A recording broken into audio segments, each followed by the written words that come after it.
Hello, hello, hello, and welcome back to this live stream. Today I am joined with my good friend Warren here to talk all things Dostoevsky and the Grand Inquisitor. It's for our Easter special, so we can all talk Dostoevsky together. We're going to first start off by talking through Mutiny, then the Grand Inquisitor, and then maybe if we have time, open up for some Q&A at the end. So Warren, how are you? I'm good, thank you. I loved your intro. Yes. This is not the Russian music that I compose for my podcast. Okay, well, shall we start? Sure, let's start on Mutiny, which is, I think, the chapter right before the Grand Inquisitor. I was reading through it last night, and I found that was actually quite interesting. There's some things that I wanted to talk about that before we went into the rest of the podcast. Was it the one? Is it the one where Ivan asked Alyosha, like, whether would you want happiness if you're only sacrificing a small kid? Yes, indeed. That's the one that I'm talking about. And I think, and that's the interesting thing, especially because like there's a part right before that where you essentially have a general who kills a child, like literally lets a child get torn to death. And then the mother forgives the child, or at least there's one scenario of the story where the mother forgives the general, even though he tore the child to death. And I think that like kind of has a bit of like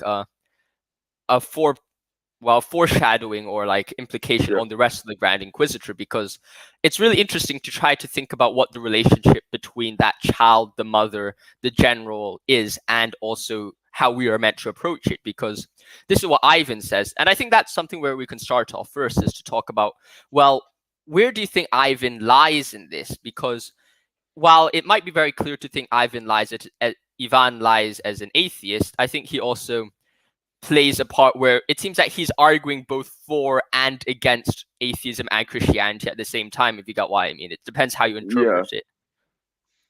I think he's definitely torn between atheism and Christianity, and one can perhaps see it at the end when he basically went crazy after the whole murder thing. So I think Ivan's kind of toying with the idea, if you get what I mean. And it's very difficult to see where he stands here. I think it would, at surface, one would definitely say that he's standing for atheism, but when you read the story and really think about it, there's this kind of, I guess, lament for the death of a true Christianity, or I guess a genuine one that can be seen through the Grand Inquisitor. Yes, I definitely think that, and there's the thing that I think that Ivan and mixed with Kirillov. You know, I've always said Ivan, but then now I watched some Russian pronunciation thing, and they supposedly said Ivan's supposed to be Ivan. I was like, all right then. But I think that, Ivan. Ivan, yes. But I think that what do you call it? When you have the Grand Inquisitor there, or even like you look at Ivan mixed with Kirillov, I think they both foreshadow or kind of prefigure Nietzsche in some sense. But I think that also there is some sense of Ivan where he definitely, I think there's also that kind of relationship between Ivan and Smerdyakov, where Smerdyakov is kind of the person who lives out Ivan's atheistic philosophy. And even when that happens, he is unable to live out or embody that consequence, if you get what I mean. It's something like Ivan was also kind of like Raskolnikov was crushed by the punishment of Smerdyakov killing his father, even though it wasn't really him killing the father. It's kind of like this guy lived out my philosophy, and now I'm feeling the guilt, and that's something which I think is quite interesting. If you got what I mean. Definitely this tension between Smerdyakov and Ivan at the end, especially after Smerdyakov killed himself. And I think after Smerdyakov killed himself, Ivan was sort of bearing the whole burden of his father's murder, and that's perhaps why he was driven to insanity. And I kind of want to discuss a point that you made earlier about forgiveness, which I think is a very interesting and very, very important theme inside the Brothers Karamazov. and I hope I'm not misquoting Jesus here, but I think he said something like, forgiveness is a power paralleling miracle. So I just wonder what you think about the power of forgiveness. Well, I think that the power of forgiveness is something that is perhaps so great that it's very difficult for humans to actually carry it out. Because I think at the end of the day, when we look at the struggle, right? I think that's why I wanted to pick on mutiny at the start, because that's really how great is forgiveness, and is it too good for humans? I think that's the question, because I remember like quite a while ago we were talking about Christianity, and you're like, well, why would God forgive us or something like that? It's like humans have completely destroyed, we've tortured, we've abused, and we've gone against Jesus, right? And kind of how the general tears the child into bits, and the mother forgives the general, or God forgives us despite all we've done against him. And it's like, how are we meant to deal with it? And that sense of forgiveness, I think, is, I'll agree with you. It's impossible for humans to embody the forgiveness. It's very easy to say, I'm going to forgive you, but if you look at the entire gravity of the sin, of the offense we do against God, or we do against those around us, like if you truly look at the intent and the strength of it, I think it's right that forgiveness is on the level of a miracle, because it's truly miraculous that we are even forgiven. And that's, I think, a very significant question that Ivan asks here. It's like, why would God forgive us? And that's something that Ivan can't come to terms with. He's saying, well, no one should possibly forgive humans for what they've done, or no one should forgive the general for what they've done. And that's a huge question. I think it's something that we just have to accept. It's like, that's how great the forgiveness is from God, and that's why God is God, and while humans are humans, if you got what I mean. And perhaps we can tie this to the insanity of Ivan at the end. Mm-hmm. Maybe it's precisely because he's lacking this God that forgives him for his sin that he went insane. And there's an interesting part in Demons where the chapter that got cut out from the actual manuscript, where Stavrogan was confessing to, I'm not sure, Tychon or Tikhon. I don't know either. Father Tychon, and he talks about how you raped a 10-year-old girl, and still the father at the end is forgiving him. And I think it's a very interesting thing in Christianity, because we are all fallible creatures, and we always make mistakes, and most of the time it's too burdensome to bear all on ourselves. So we need someone to forgive us for it. But also, this forgiveness isn't just something trivial in the sense that God will forgive anything. You really have to repent and confess your sins and really recognize that you've done something wrong, and then you can be forgiven. I think that's yeah. Yes, I definitely agree with that. And I think that idea of repentance is perhaps what Nietzsche found so annoying about Christianity, about that kind of guilt before God, which Nietzsche didn't like too much. And I was always thinking about that, and I think I'll go into a bit of it, because I think Nietzsche and Dostoevsky are kind of inseparable, and it also ties into the later themes which goes through in the Temptations. But I think that what we see here is that, is it worth it to have the guilt before God? Is the idea of sin a reasonable idea, assuming the existence of God is out of the question, if you get what I mean? Is that limitation, that restriction to absolute freedom, important or necessary for life? So, do you mean? I don't really understand your question, mm-hmm. But do you mean that do you mean we should have the idea of sin, or are you saying that the idea of sin is inherent to the human condition? I'm kind of saying that. Yeah, I'm kind of thinking of like, how important is sin for humanity to function? Like, is the idea, like Nietzsche critiques guilt so much, but at the same time, I've been of the thought that complete sin is necessary in order to provide greater freedom, in the sense that it is kind of the limitation of sorts to limit people from being completely free, and from that complete freedom turn to tyranny, if you got what I mean. Yeah. Kind of I that guess, idea of Shigalev in yeah. in Demons, where he says, with boundless or with unlimited freedom comes unlimited despotism or tyranny. Yeah. Kind of that Yeah. idea.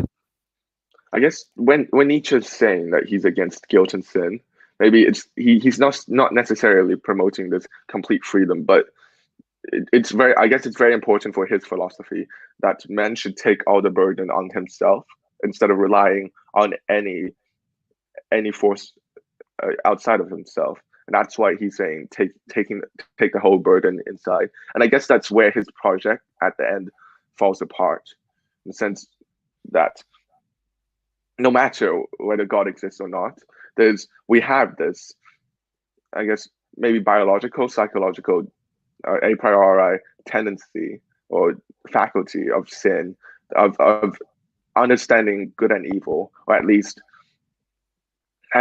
distinguishing between what is good and what is evil, and measuring out ourselves to the matrix that we have set up, and just by bearing all these on ourselves, and not, I guess, not having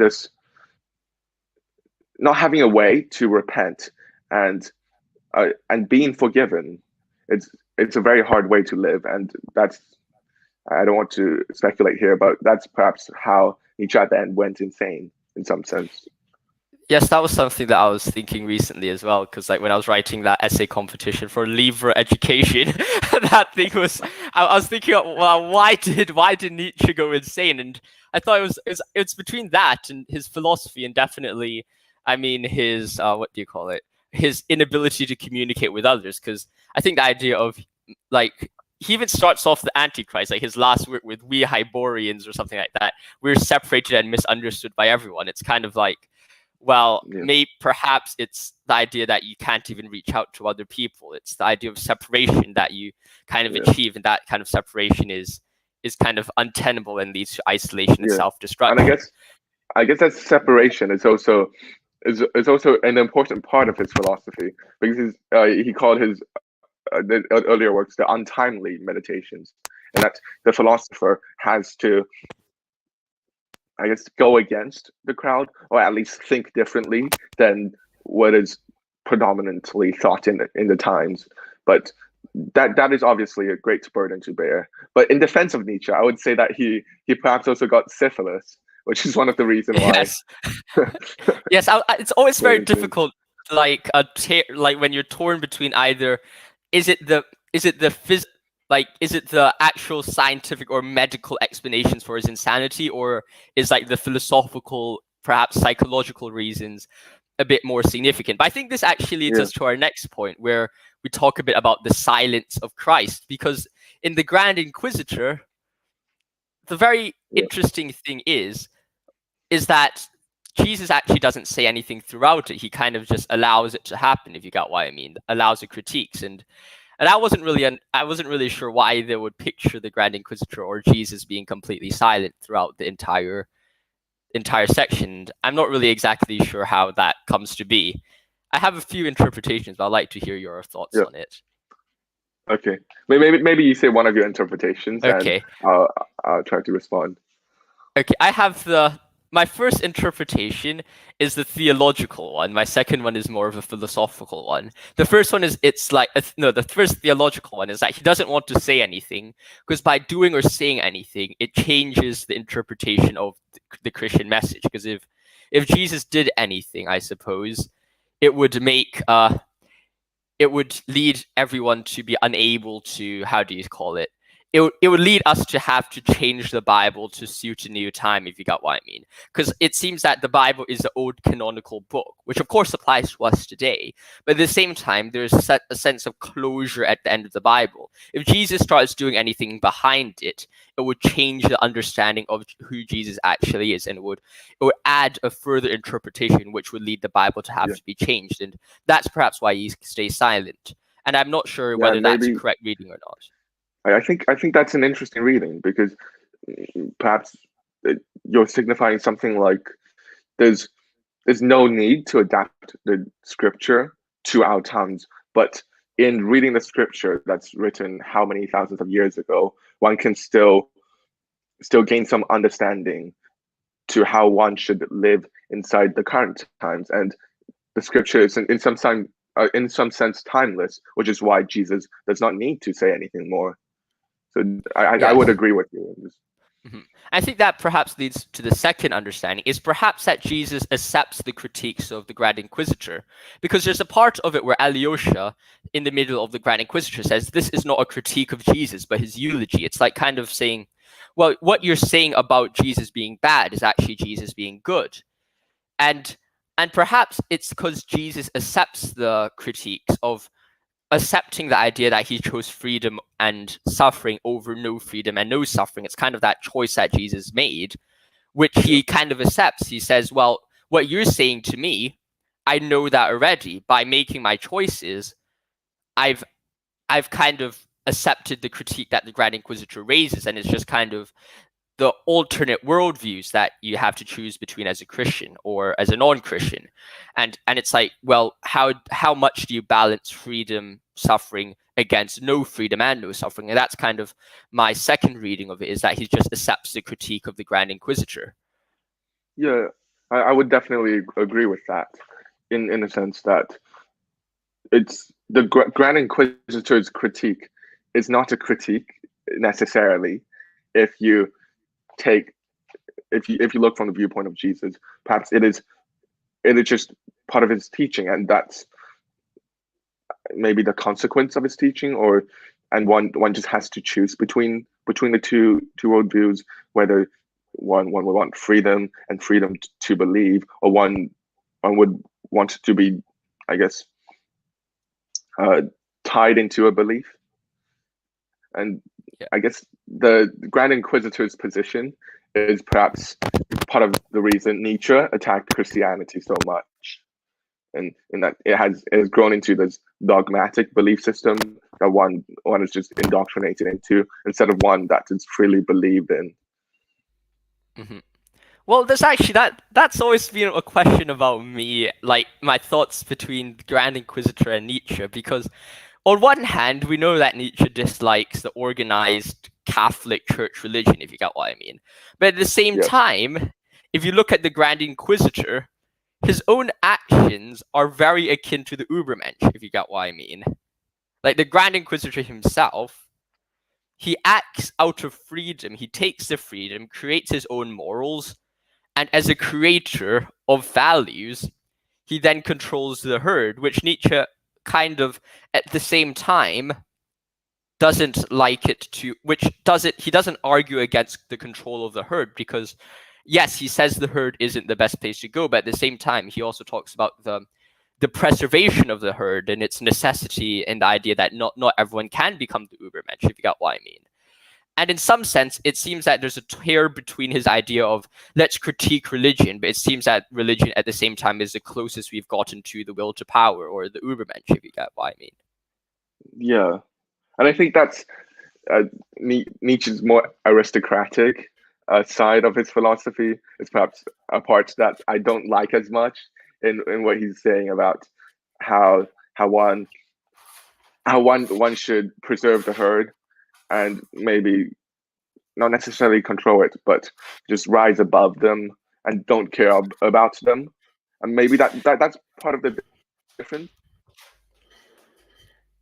Dostoevsky and Nietzsche in this sense. Yes. Mm-hmm.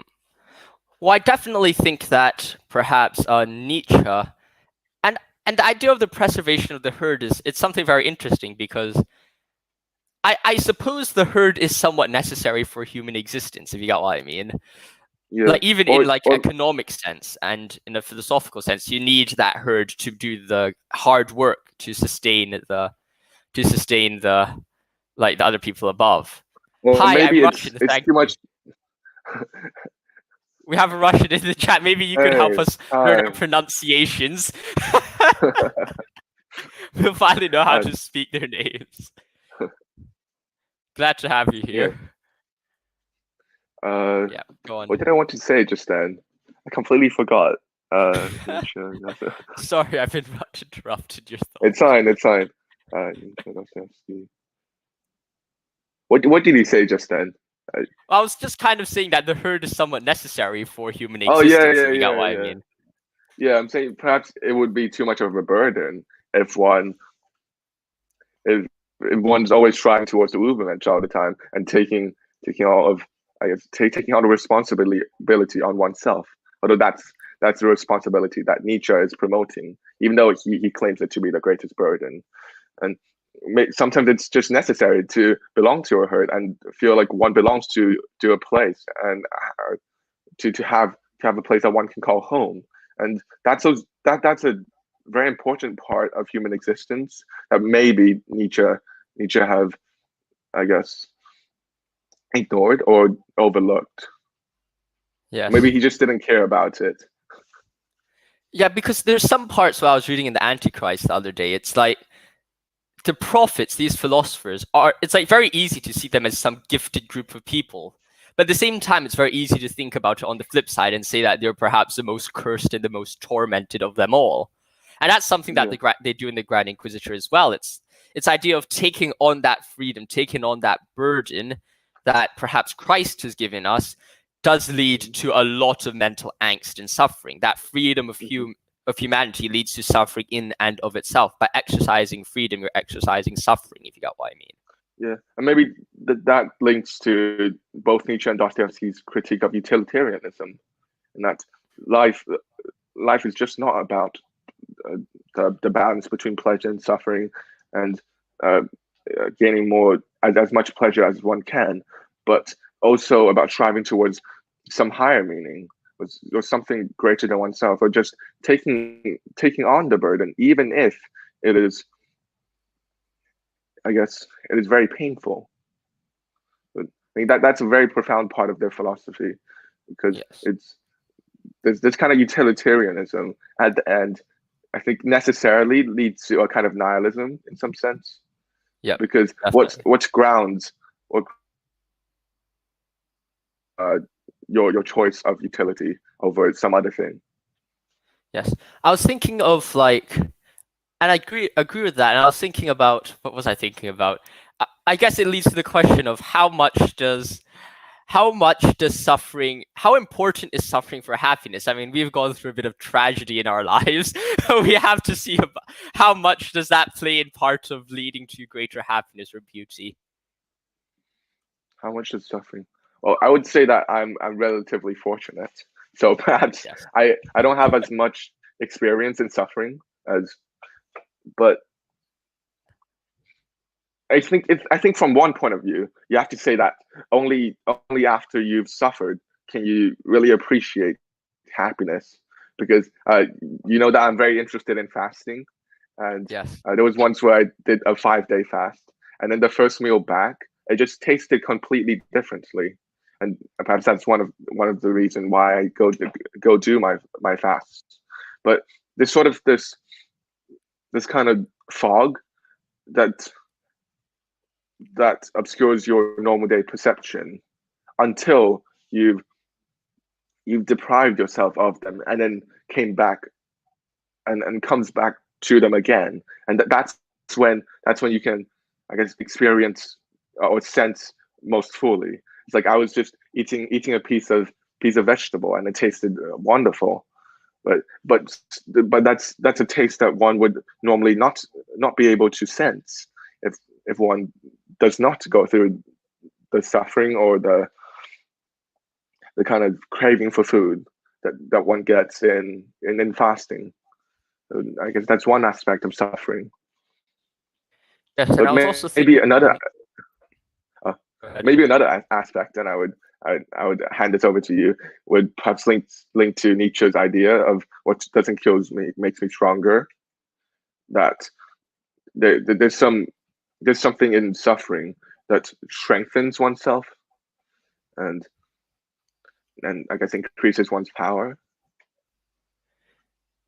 Definitely. And I think that leads us to our first discussion, or the first temptation at least. It's the idea that how much do you think is that freedom? How much well, how great is the worth of freedom to humanity?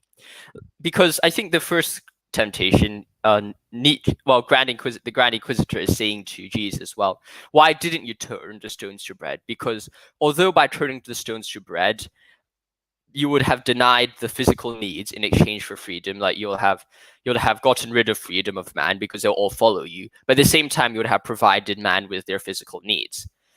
It's like, how much do you think would it have been better if God just provided us with our physical needs and forced everyone to follow him? How much does that freedom like kind of interplay with everything else, or how much is that freedom like worth in some sense? Well, I guess the idea of forced here in the Grand Inquisitor is a very interesting concept, because it's not necessarily a kind of physical forcing, or not even an enforcing of the law for one to follow Christ, but it's saying that there's this coercive element in miracle or truth that forces one in some sense to believe in Christianity, even though I guess physically no one is forced to believe in it, but once one sees the miracle, one has to believe in it, and that's one part of the being forced that I think is very interesting. And I don't know how to answer your question though. I really just I don't know. It's a very difficult one. I think it's very easy for one to say that freedom is definitely more important than physical needs, but at the same time, that's something that one would say after one has fulfilled one's physical needs. You say that freedom is more important, if you get what I mean. Definitely, yeah. Because okay, what's the question? Danny asks us, "What is your question?" Well, essentially, the question was, well, how much is freedom worth it, or is like, if you balance freedom with suffering or physical needs, what comes up on top, or what's the most important thing? And I think that's a very difficult thing to talk about, and I completely agree with you. It's idea of it's like, when you talk about it from one side of the story, you would view it in one way, and if you're from the other side, you view it from the other way. And it's something that I find it quite difficult to understand as well, if you get what I mean. I'm not necessarily sure how to answer the question, or perhaps what is necessarily better. I mean, I think for truth, you do need some sense of freedom, some sense of choice to achieve truth, and to achieve love and beauty, you would need that freedom as well. But let's kind of think about how much is the beauty worth the suffering. And I think Dostoevsky talks a bit about, it's kind of the idea that even a little bit of suffering, or I mean, a little bit of beauty would be sufficient to justify a lot of like a bit of beauty would be sufficient to justify a lot of suffering. And I think that's a bit of what Dostoevsky says, if you get what I mean. And I'm personally not really sure about it, if you got what I mean. But at the same time, it's hard to say. It's something that I think we would just try to think about throughout the Grand Inquisitor, because it seems that all of the three temptations have to do with that free will, suffering kind of balance. So I think it also talks a bit about socialism as well, a topic that we seem to have explored a bit with that denouncement, enter Marx a bit section. But and to those who are watching, I am thinking about whether or not to publish the Zarathustra contra Alyosha, the dialogue. So if you guys are interested in that, then make sure you guys keep an eye out on this, or like and subscribe to the channel. I'll let you know when that comes out. But just so smooth and just slipping in my self-promotions. I suppose I'm like Ben Shapiro. Let's stop for a second. Now let's go on to the sponsors of this video. We're doing the Zarathustra contra Alyosha, and we're getting.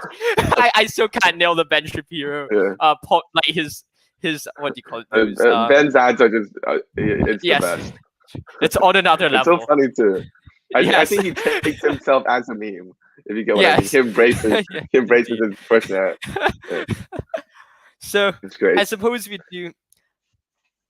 There's actually a slight reference to the to socialism here when they basically says he who promises the masses bread will gain control of the masses, and it would erect itself a Tower of Babel, and that Tower of Babel is normally seen in the works of Dostoevsky as like Yeah. a metaphor or an illustration to socialism, and essentially it's like, well, only the strong can come along to God freely, whereas the weak only care about the earthly bread, and that's more important than the heavenly bread. It's like the physical world is more important than the narrative world, or perhaps the physical world is more important than the illustrative world, if you got what I mean.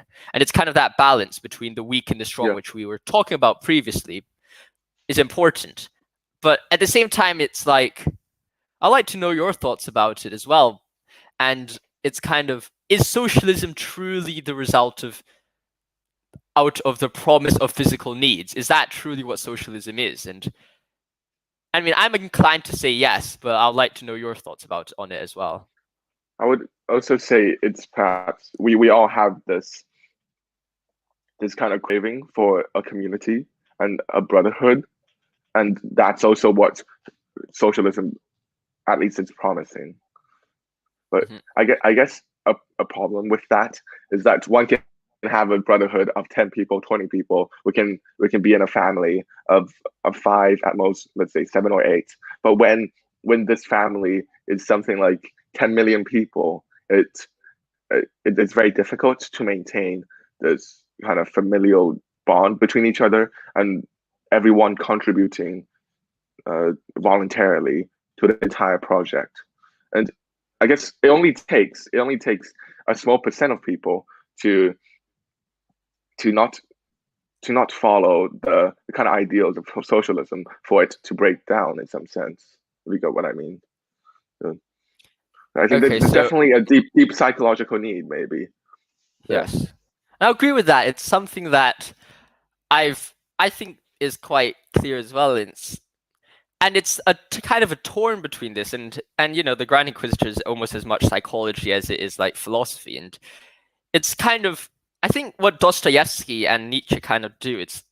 And I guess more so for Dostoevsky than Nietzsche, they're kind of like providing two alternatives, if you got what I mean. It's not necessarily that you should choose one over the other. It's more like, if you follow path A, like Christ, this is what's going to happen. If you follow path B, which is the Antichrist or the man god, that's also what's going to happen, if you got what I mean. And maybe these two options are presented in opposition to the third option. For them, it is to I guess lose your freedom, even though you gain in perhaps pleasure, or you gain in kind of security. And okay, I need to do some Q and essentially, I was thinking about it. There's someone in the chat called Danny, the same guy, who also said, how about people who trade freedom for security, in the sense that sometimes freedom is like, there's some sense of coercion there, because he says, how about people who trade freedom for security? In the case of rape, for instance, there's a violation of the will altogether, whereas if you entice someone with money that they need, then that's coerced will. The former is rape, the latter is exploitation. So what do you think about that? wait, sorry, can you put on the long one on rape again? Okay, this one. So where's you entice someone with money, what they need?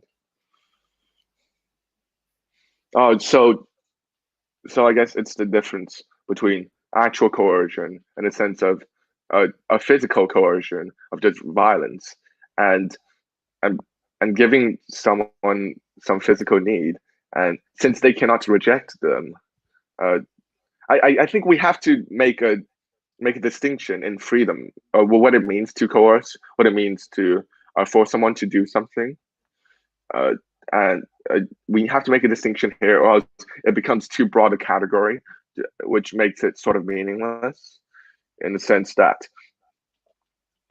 in the actual rape of there's a kind of violence, and the other party does not consent or agree with it. That's definitely a case of a violation of freedom, a form of coercion. But I, I would say that the second form uh, would not necessarily be a form of coercion, in the sense that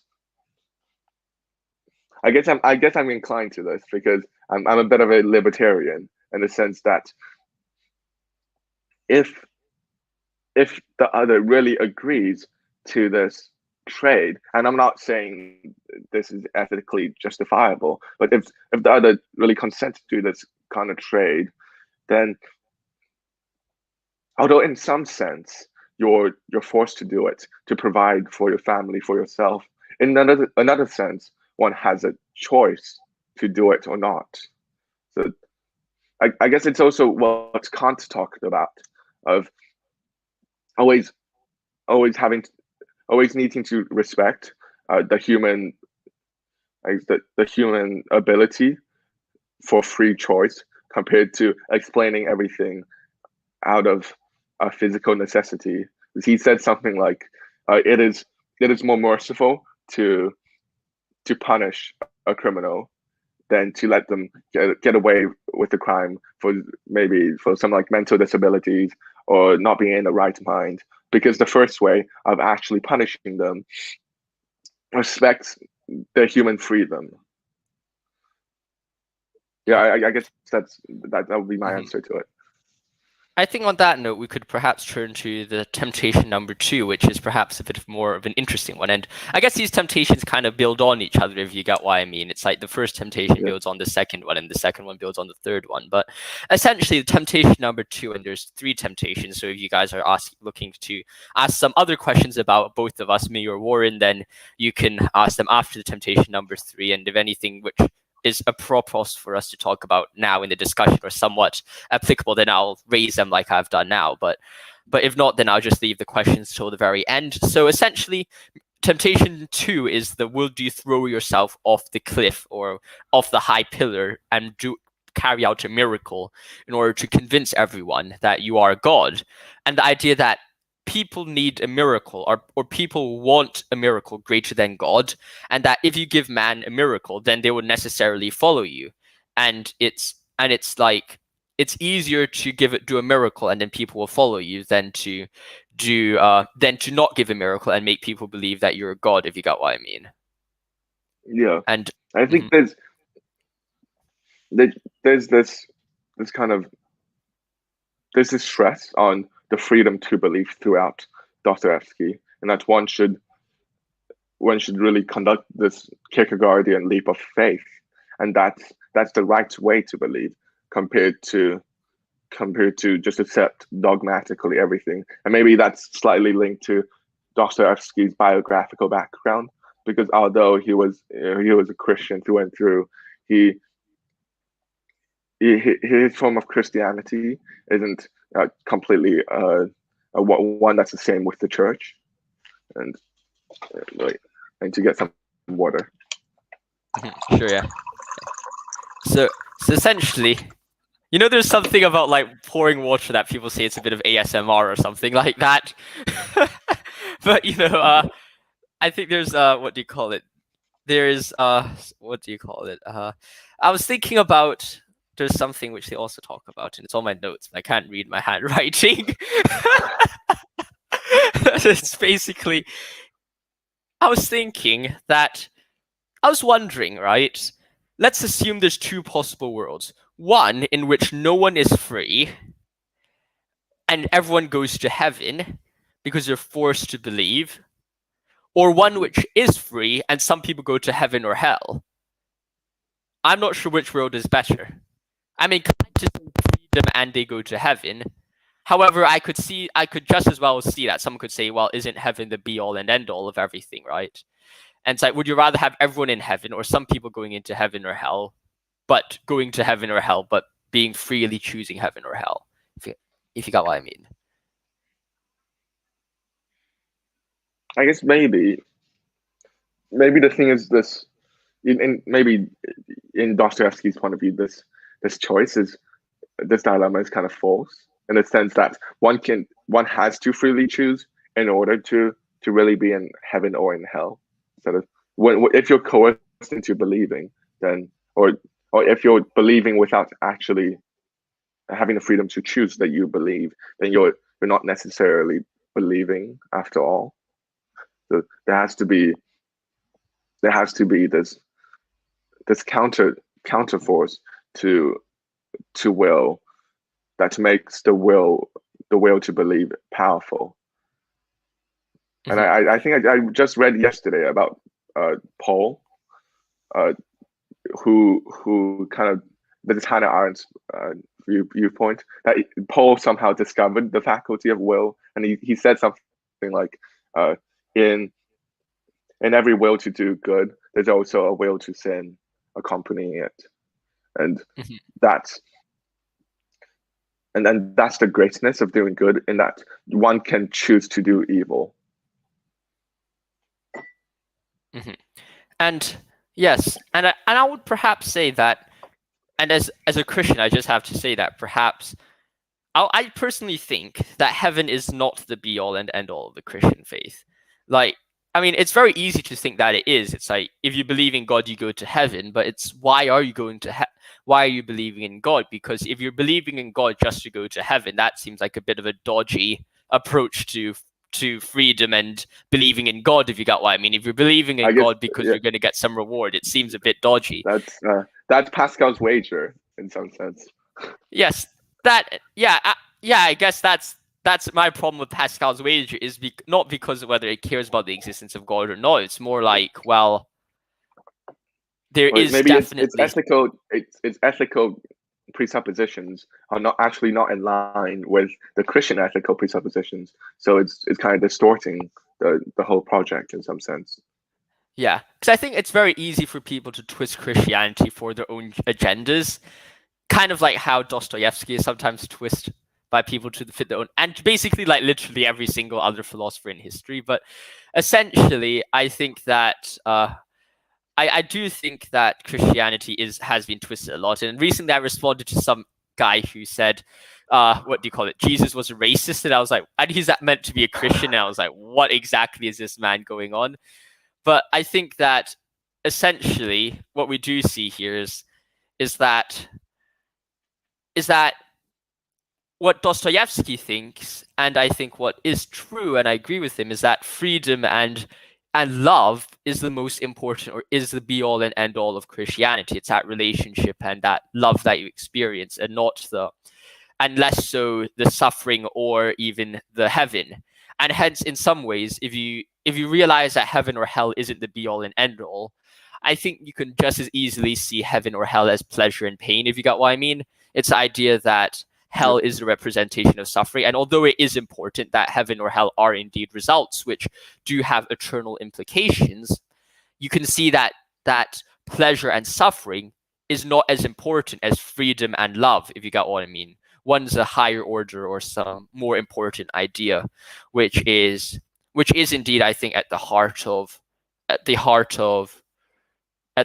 Christian faith. It's that love which is more important than the suffering, which makes Dostoevsky make sense. Yeah. Go ahead. Yeah, and I guess if you analyze the kind of Christian metaphysics, there's although heaven and hell is eternal, there's still this emphasis on the living life, because whether you go to heaven or hell really depends on what you do in this life and your conduct here. So in some sense, what you do in your brief life on earth, whether you love or you hate, whether you pursue freedom or you go with the herd, is more important than your time spent on heaven or hell. Yeah, I guess that's my input. Yeah, I'll agree with that. I think that's definitely true. And there's something that I also want to talk to you about. It's like, how important do you think is that afterlife, in the sense of assuming that, how should I put it? How important do you think is that afterlife when compared to the physical world? Is it more worth it being in heaven but living a dreadful life on earth, or going to hell and living a beautiful life on this world? And that's something that might seem easy at face value, but might seem more difficult in like philosophically or psychologically speaking, if you got what I mean. I'm not very sure, but I guess related to your point is one of the things that I've been thinking recently about the idea of hell, in the sense that I believe a lot of people, perhaps I myself included, maybe fear death so much that would rather go to hell instead of just dying. And I wonder what you think about that. Whether it's worth it to go to hell just to not die. So, or whether dying is better than hell, or hell is better than dying. Well, that raises quite an interesting question that I perhaps never thought about it from that perspective. But I think we also did talk about, what do you call it? We also did talk about we also wrote another essay for the Sheffield United essay competition, which was should a wise man and supposedly that.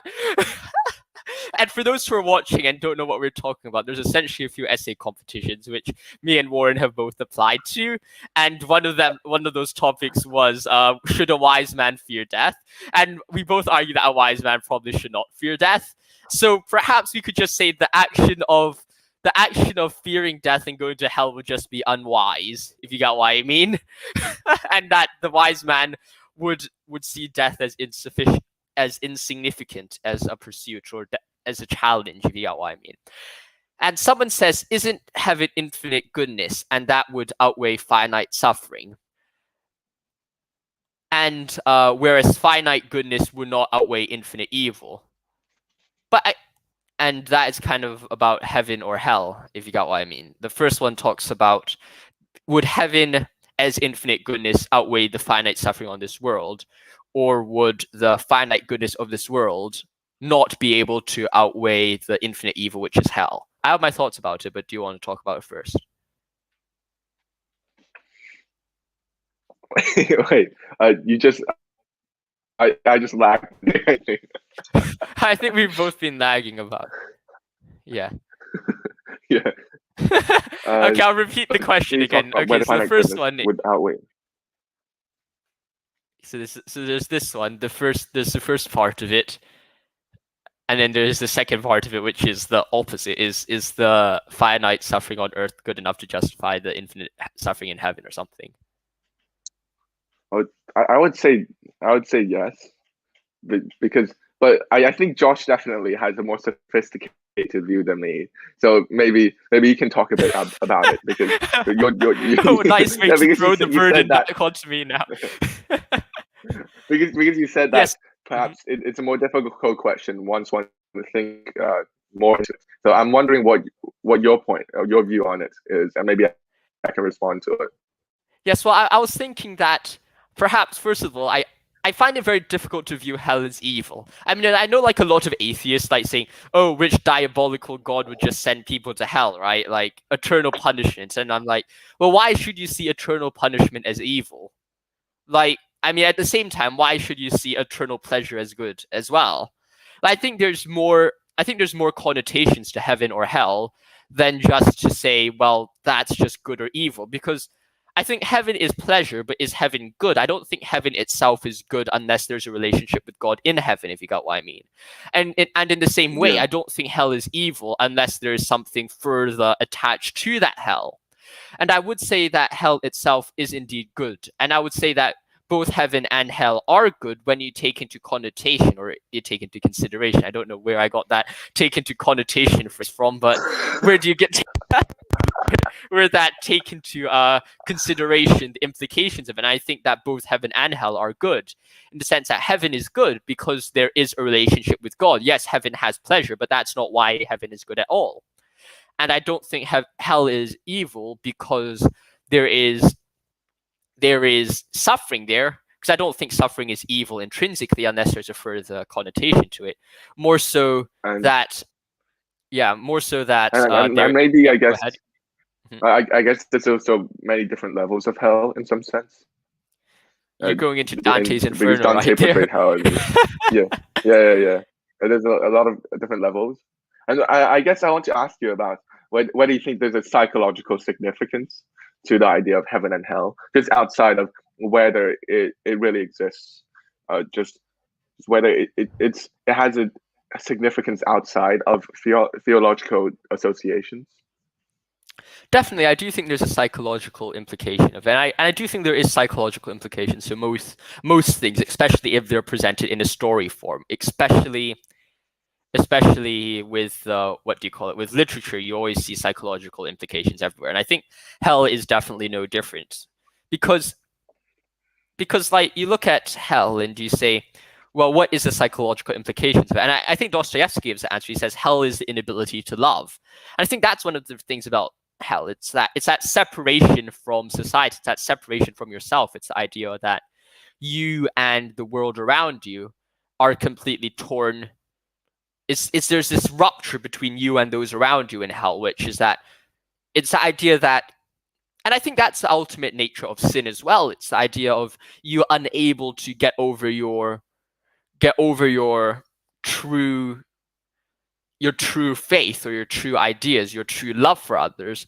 You're unable to prioritize that over your own personal aims. And the idea of hell is the idea that, well, if you're unable to reach a higher order, there is indeed a consequence for that. And if you're going to be selfish and perhaps break that natural order or break that thing, there is consequences to it. And it's kind of the idea against it's the idea against Egoism? egoism. Yes, Maybe it's an idea against egoism. egoism. Yeah, and I would also say it's once again, it turns back to that freedom. Hell and heaven is the idea that says, while you may be physically free, you're not completely metaphysically free. Or free is not the best way to say it. It's that you do not completely escape consequences, despite you being completely free, if you got what I mean. You can do whatever you want, but there's also implications for it.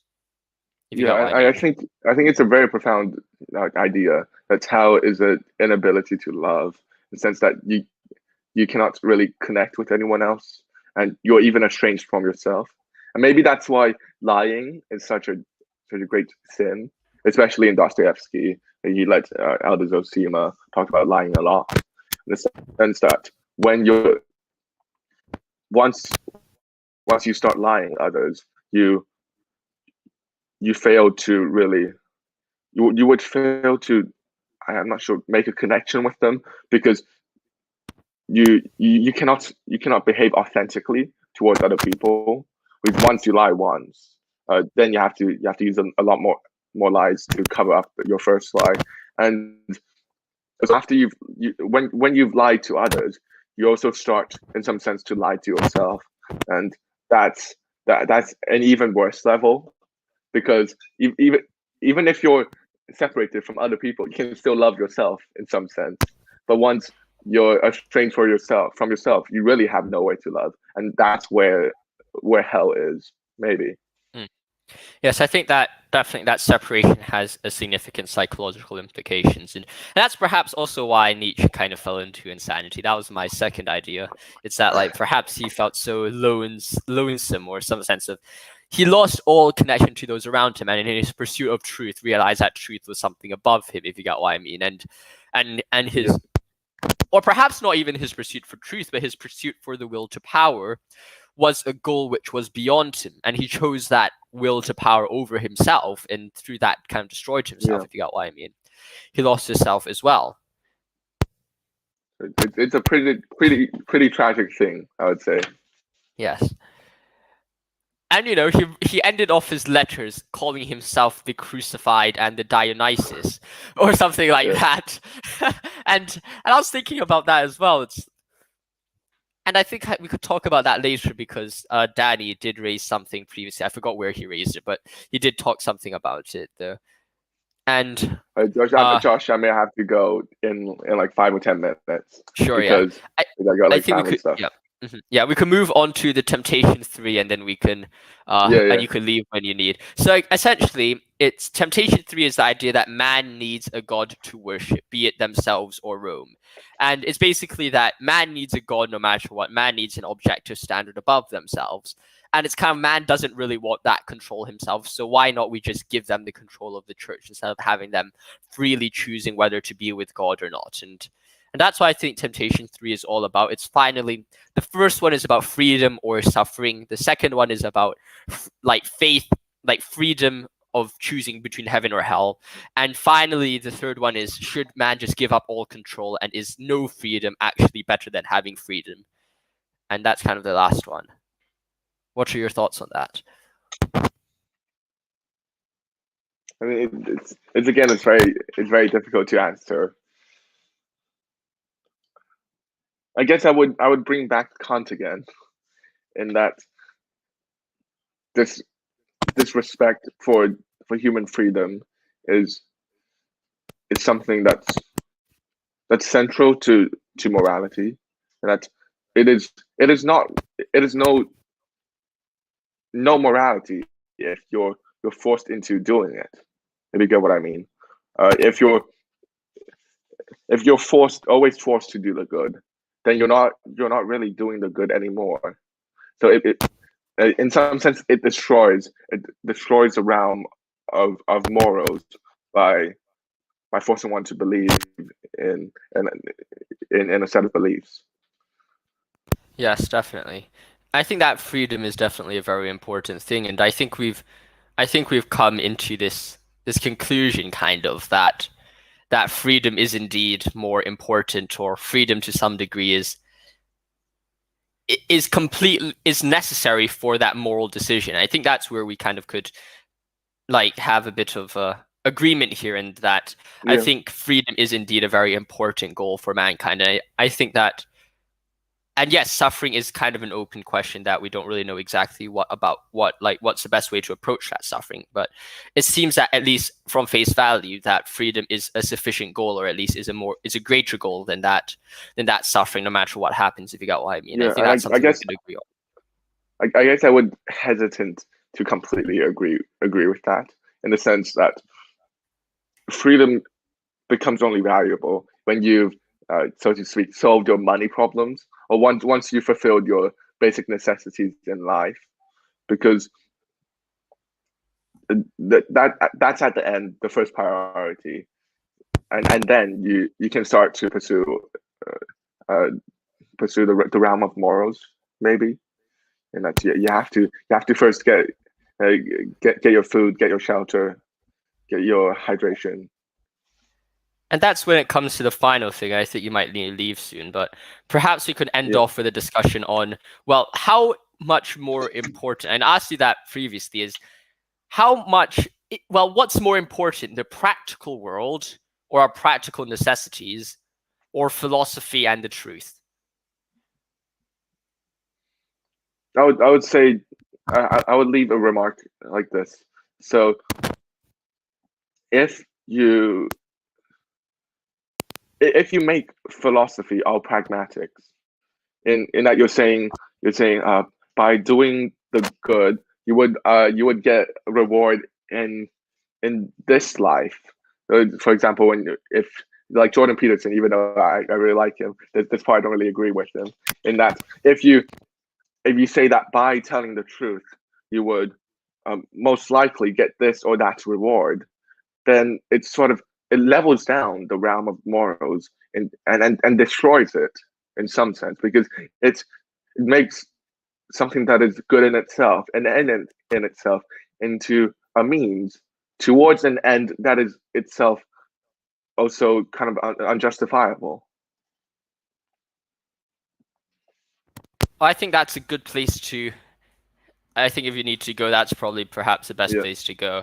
And I think that's a good place to end this stream as well. Apologetics, if you have time, we can talk about free will in your Discord channel.